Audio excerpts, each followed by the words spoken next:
on your feet, shake your hands in the air. Welcome to the stage, Linda Kaye. I want to be a millionaire. Let me hear it. It's Linda Kaye. Because if you market something really, really well, you never have to sell.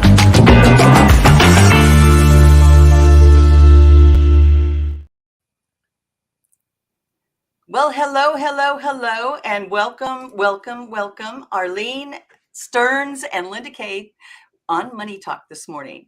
So we started a little late. I had a couple of glitches, and I keep hitting buttons, Arlene, that makes you disappear and reappear. A couple of technical difficulties and hitting a button that says go live. So now that we have our fingers in the right position on the keyboard, let's get going and let's start talking about how we dress and what we do. Arlene, talk to us about what do our clothes say about us? Your image speaks volumes about you before you ever say a word. So I think the latest study says within a half a second, somebody's already decided on your capability and credibility, all in regards to your appearance and especially what you're wearing. Color is one tool to convey a message because every color. Now you bring up a really good point. Today, we're both rocking colors that really support a 3-day weekend that we're coming up on Memorial Day. So we're going red, and I see your white with your accent, and blue. What do these colors say about us? Okay, red is the power color. It's a color of authority. It's an attention-getting color. And it also is the color, it's that attention-getting color. There's no accident why the stop sign is red or why Coca-Cola uses red in their emblem. It's attention-getting. So red is a superpower color. And the media, you'll see many politicians wearing a red tie. That's not by accident. And of course, when Ronald Reagan was president, the media wore red. The females wore red because that was Nancy's favorite color, and they would be more likely to be called upon. Then that actually makes a really good point. So if you're looking to try to get attention, who should not wear red? Who should not wear red? Probably. So if I wanted to disappear in the audience, red would not be the color of choice. Oh, no. Wear black, navy, beige, gray. Those are the ones that are going to be less visible, kind of those neutral colors. Right. The blue in different shades of blue designates someone that's trustworthy. So you'll see attorneys wearing blue, insurance agents, because trust is one of the major factors. No matter what business you're in, people need to really trust you to do business with you. Now you're wearing blue, and I love the color blue that you got. It's one of the colors in my branding. So this is that gorgeous royal blue. Talk to me about some of the different tones of blue so that if I was looking to create a specific message about what I was doing or my intention, what colors would I put together? Okay, so I like the cobalt blue because it's really vibrant, but not everybody could wear this blue. It might be too bold for them, for their personality, and maybe for their hair color. So really popular right now is a periwinkle blue. It's a beautiful color that almost everybody could wear no matter what their coloring is or their hair color. It's very, very popular right now. So men typically would wear a pale blue shirt versus a very vibrant blue shirt if they're an attorney. So they would not be wearing periwinkle. So some colors are very gender specific. Is that what you're saying? I would say periwinkle would be more of a female color. More feminine. Yeah, more all feminine. Right. Now, all this talk about color, but what about clothes? What do the clothes say about us? The clothes make a huge difference because the clothes have a language of their own. Your whole appearance is essential for creating that professional image. So your dressing really demonstrates that you care about yourself, that looking put together, is super important, and paying attention to detail. Because if you don't pay attention to detail on yourself, are you going to pay attention to somebody else's project? They're going to just consider you as, someone not a professional, not the expert that they would want to work with. And Yeah, speakers. I have seen and been on a lot of stages with people that, and you would think that, especially being out in a public image or public figure, you were just describing the politicians, they probably work with an image consultant. How important do you think that might be? I think it's very important because very few people really understand what different colors mean and how to promote themselves. So the fit is extremely important. That something be well tailored and fit you properly. And so we see a lot of gentlemen in particular wearing these boxy suits. They don't do them justice. It's not flattering. So when your Wait a minute. clothes don't, I mean, how else? I mean, you've seen them hanging on a hanger. They do look boxy. What are you suggesting that men would actually do with a suit so that it doesn't look boxy? Maybe they want it to look boxy, or they just pulled it off the shelf and said, "Oh, I'm wash and wear guy." well, if you really want to promote your business and be seen as an expert and step on stages, people are going to really pay attention to what you're wearing. The second you step on the stage, they're making a decision whether they're going to listen to you or not if you're the expert. And so you gain their attention and credibility immediately. So I have suggested for some gentlemen that are hard to fit to have their clothes custom made. So just my husband needs his shirts custom made, and he loves it because they actually fit him. And then the cuffs have his initials on them, very special. And somebody notices that immediately. So it's a step above. It helps you to stand out. So now suits for men and women are more tailored, especially for men. They're more tailored. For women, they've gone to kind of like the menswear look, where it is more unstructured, let's say, in some instances. But the Give me an men's suits example are of much that, more. Arlene. The men's suits are much more tailored now to show their physique and not super boxy. But you'll see some of the old politicians in that boxy suit. When you see one that really fits and compare it, that makes all the difference in the world.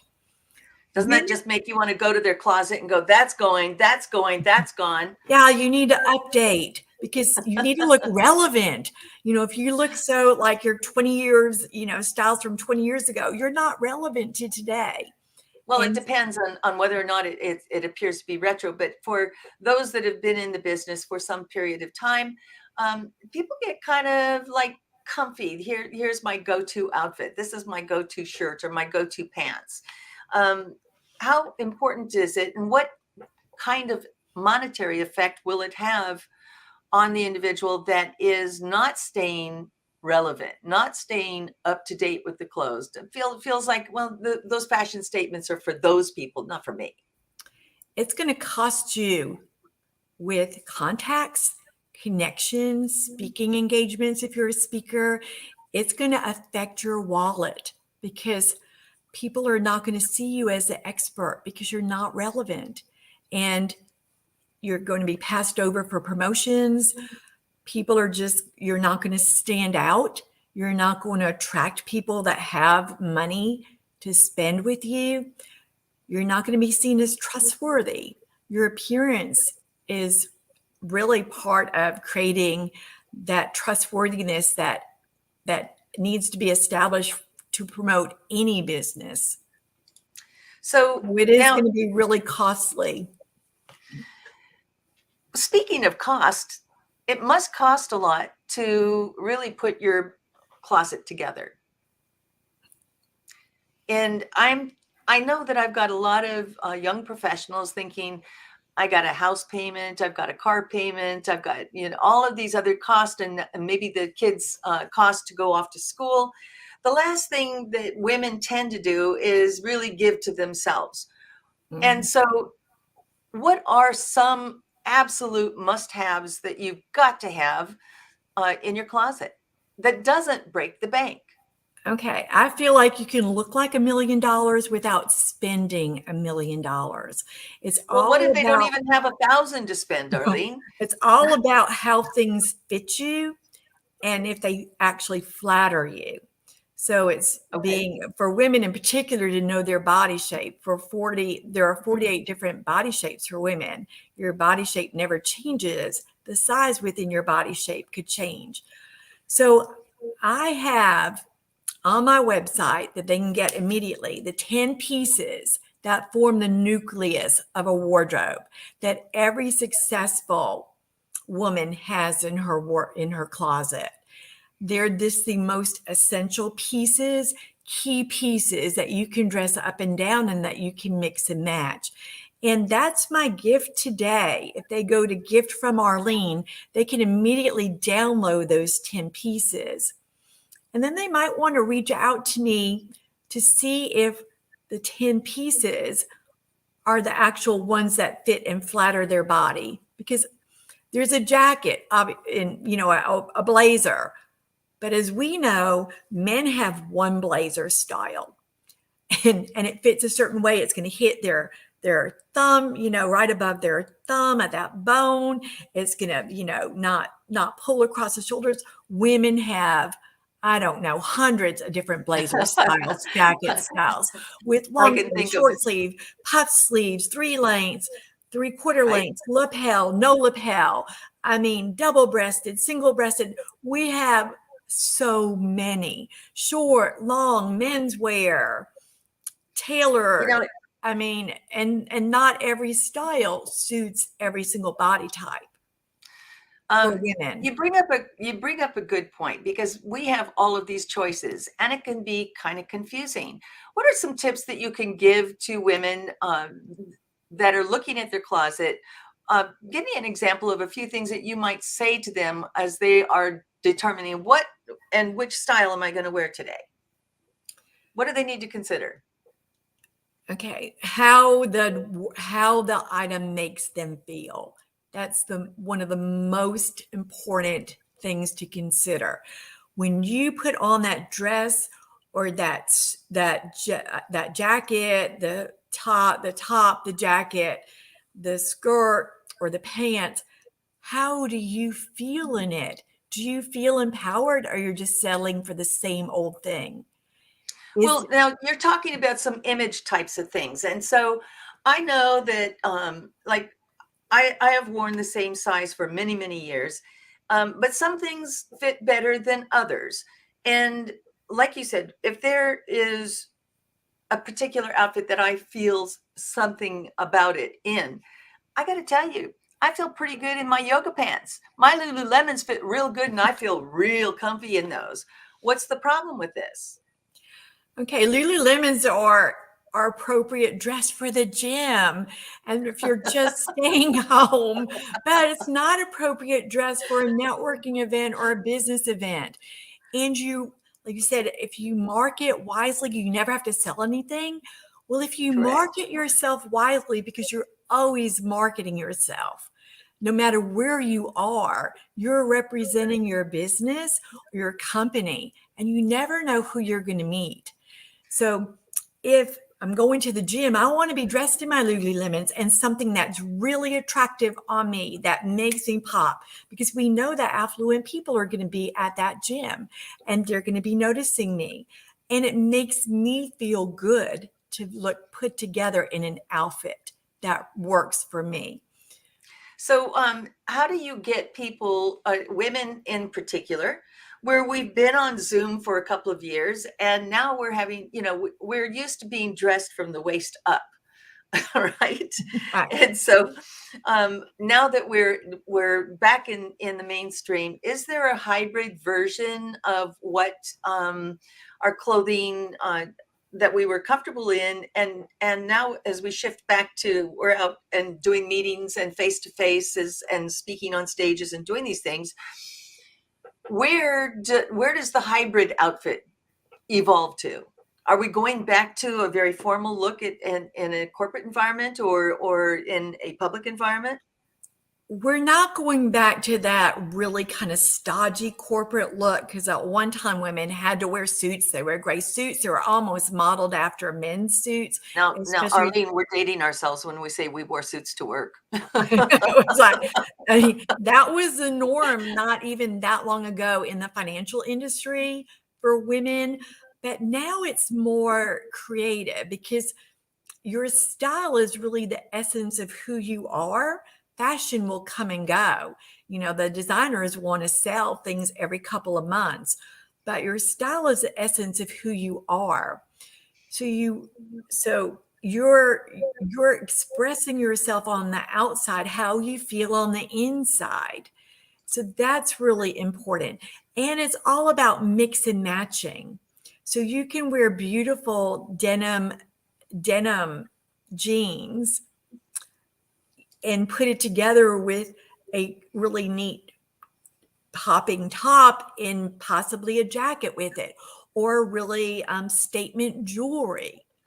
You know, so it's all about mixing and matching to kind of show creativity. I And think that's a good it's much idea, more, but and it's much more comfortable, and it utilizes your wardrobe and makes it more fun. well, I think that's a good idea as well, to make, wardrobe fun. But talk to me about pulling this together and our clothing together with our brand. For me, my brand, colors are the royal blue that you're wearing, the orange red that actually I'm wearing red today just because of Memorial Day, but I have an orange red and a gold color. I can't just go out and look like this color all the time, but I do use it in my branding. Talk to us about branding and branding colors and what they and bringing that incorporating that into your wardrobe. Your dress is your personal brand, so everywhere you go, it's you need to just look well dressed and put together. So it's nice to be able to wear your brand colors. I think some people in some settings, if it's not their own company, they might not have been able to select the colors, so that possibly the colors are not the best colors for them. But if you have the ability that you've selected your brand colors, it's really wonderful if you can think of what colors really designate your brand as a company, but also look good on you. So I know one of my clients said she chose teal and purple because purple was regal. Teal was a color that almost everybody could wear. Truly, no matter what coloring you have, teal will look good on you, Right. turquoise or Right. teal. And so she strategically picked those colors. She knew that they would look good on her. Plus, she wanted to have this regal connotation. So that was important to her. Were you able to pull those colors together? Oh, yes. Oh my So goodness. Seriously, we, I wouldn't have thought those two colors would work together. oh, yes. So she had a dress, and we have a teal jacket that she can put over it, and it works just really well. The dress is one that she can wear all year round, even in Georgia. And then she can wear it in the winter, and she can just put that teal jacket over it. It's a subdued teal, so it really works all year round. But, we don't typically wear a jacket in Georgia in the summer because it's so hot, unless we're, the air conditioning is blasting and we're in a business setting and they've got us freezing. And we've been to a few of those, haven't we? Yes, I think we have. they do that strategically to just keep us awake, I think. That's exactly right. But I thought, oh my goodness, I need to bring a sweater or jacket. I'm like freezing in here, even though it's 95 outside. That's so true. That's so true. Well, Arlene, I really want to emphasize that the 10 pieces is a great gift, but can you talk about at least 3 to 4 of those as an absolute must-have, and why you might want to spend a little bit more money on those most important pieces? Okay, so 3 or 4 of them. One is shoes. We all have to wear shoes, but for the executive women, for the leader, the woman that's a leader, a beige pump or one that matches her skin tone is a must without an ankle strap. So a pump typically does not have an ankle strap. It can be a 2-inch heel. It'd be great if it could be a little bit taller, but you could do a kitten heel if you don't feel comfortable on heels. In heels, What's the a kitten beige heel? pump goes with every single outfit. And Wait a it's minute. You just said something important. What is a kitten heel? a kitten heel is about a 2-inch heel. So it's a really low heel, but it's still a slim heel. So you still feel grown up and dressed up. Exactly. You Okay. still give that impression. And it was, now she's Princess of Wales, but Kate Middleton, that I know was very cognizant of that. Having a pump that matches your skin tone elongates your leg line, making you look taller and slimmer, and it will go with every single outfit. So I remember Now seeing you her bring in a up a red good dress. point, because somebody like Kate has the money to be able to do this. I know some people that, will go shop at like a slightly used. And what I'm seeing trending right now is retailers actually asking you to bring in your slightly used or slightly worn. And you're seeing brand new clothes right alongside some used clothes in many of these retail stores that I'm starting to see. What are some other ways that you could find more affordable types of clothes that were slightly used? Are there other sources where you could go to? There are some wonderful consignment shops that are very, very discerning on what they accept. And I know that I take my gently used clothes, worn clothes to those consignment shops. I get a little bit for them, but I've also purchased 1 or 2 things there before, because Can you haggle with them if they don't give you the right price that you wanted to have? no, it's typically a fair price. So I It don't, is. it's not the place that I go. It's very, very refined. You wouldn't do a barter kind of thing or a gaggle with them. So the shoes are important. And if I only had to have 1 pair of shoes, it would be a beige pair of shoes, a beige pump. Really? If I could not wear a pump, I would get a beige wedge with a pointed toe, because mainly the pointed toe also gives you a more slenderizing effect. The next thing that is a must-have is a black pair of pants that really fit you. So we know now the pants legs are changing. So the skinny leg things are going on out. And Should we get rid of them? I mean, I love my skinny jeans and I love my I have skinny legs. Some people shouldn't be in skinny pants, right? Or skinny leg pants. I have really skinny legs too. So I really like my skinny leg jeans, although I am embracing the straight leg or some with a little bit of a flare, because I am in fashion and I know that that's more fashion forward right now. For it to be, it's really fitted on my thighs, going down my leg, and just a little tiny bit of a flare. Some of them are really flared. It just depends on your body type, what's going to look best on you. Because even if it's a trend, if it's not your friend, if it doesn't look good on you, don't wear it. Trend is not your friend. Okay, it's not that's your a good friend. takeaway. So a good pair of black pants, and then a great white button-up shirt is fabulous, because it can do white or cream depending on your skin tone, because you can wear it in so many ways. You can wear it open as a jacket. You can wear it over a bathing suit. You can wear it with your nice black pants, tucked in, out, open as a jacket. I mean, there's just lots and lots of things that you can do with a really nice tailored white or cream shirt that looks good on you. And pop the collar, just like I have my collar popped. Shows a little attitude. It feels so Elizabethan, right? And it frames your face, and it shows a little attitude, a little bit different. So some people are afraid of bright colors. What about patterns? Patterns will be distracting. So if you're going to be a speaker and step on the stage, it's better to not wear a pattern, or wear a subdued pattern if you do select a pattern. If you're on Zoom, like so many of us are, we both elected to wear solid colors. solid colors will always work best on Zoom, because even a stripe or a little check that we think is kind of subdued can look wavy on Zoom and not really do Oh, I you have worn justice. those outfits and I have regretted, because then you go back and you start looking, and you are distracted by yourself. And if you are distracting yourself, it's very hard for you to stay focused on your audience or who you're talking to, or And even the topic that you're. colors that don't work well on Zoom are black, white, and beige. Those are definitely colors to avoid on Zoom. What happens when you wear white? It just kind of fades you out, because even now when the camera, I am very fair, but I have to put on darker lipstick for me to show up and try to get some more blush on my cheeks for me to show up. So if I wear white, I just sort of fade out.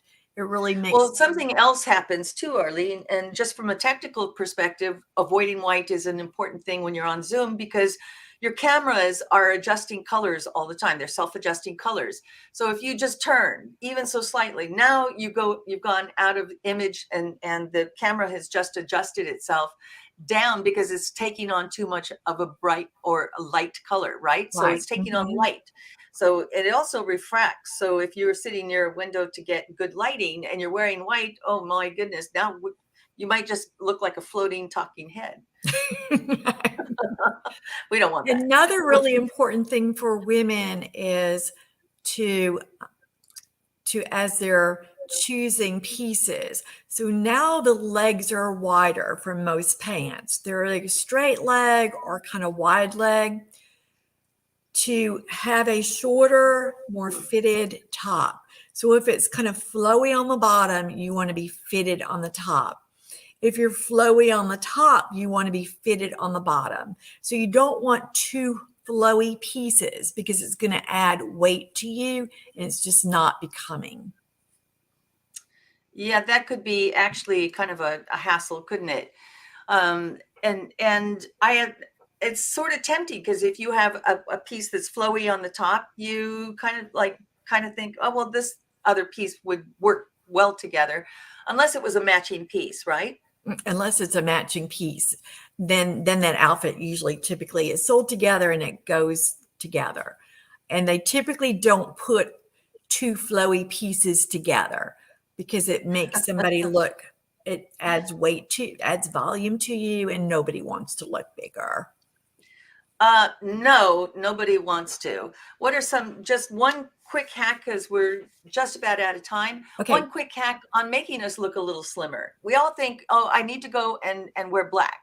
You're saying, yeah, no, that's not really a good idea. Black is not always your best friend, especially as we're maturing, because it shows up every wrinkle. It's so harsh. So if you do have a lot of black in your wardrobe, I recommend you popping it with some color, especially around your face. And then if you're trying on things or at home, take a look at the back.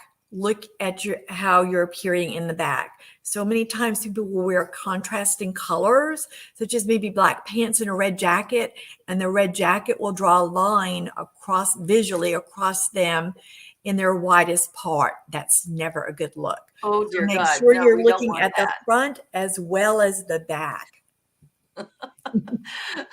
Yeah, we do kind of forget about that. It's kind of like the hair thing, right? So you comb everything on the front, and then somebody looks at the back of your head and goes, you might want to fill that out a little bit. Right. It's an area that we really don't look at unless you're a mom, because you've always had a set of eyes in the back of your head, right? And then I know my mom always talked about posture, standing up tall. You'll always look better in your clothes if you stand up tall. So true. Arlene, I want to thank you so much for joining me today. I really think that those 10 tips, you definitely have to download those. Again, gift from Arlene.com. And Arlene, thank you very much for being a guest today. I do believe that monetizing how we look, I'm really scared to death now. You said my clothes talk. I think it's talking behind my back. Pretty sure of it. I also work with people that don't live in the Atlanta area. I live in Atlanta, but I work virtually, thank goodness for Zoom and FaceTime and all of that. So I've worked with clients all over. the United States. That's awesome. Thank you again, and welcome to the stage as we exit. Please give Arlene a call and or find out how she can help you. She can also work with you remotely. So again, Arlene Stern, thank you so much for joining us. Thank you again, Thank you, all Linda. of you, for joining us today. And join us next week when we bring in another guest. And I'm going to figure out these buttons one way or the other. I'm going to figure out how this all works. Anyway, continuing to make mistakes, but enjoying the process. Thank you for joining me today. See you next week. Do you like to talk about money? If you do and you'd like to be a guest, contact me at lindakay360.com.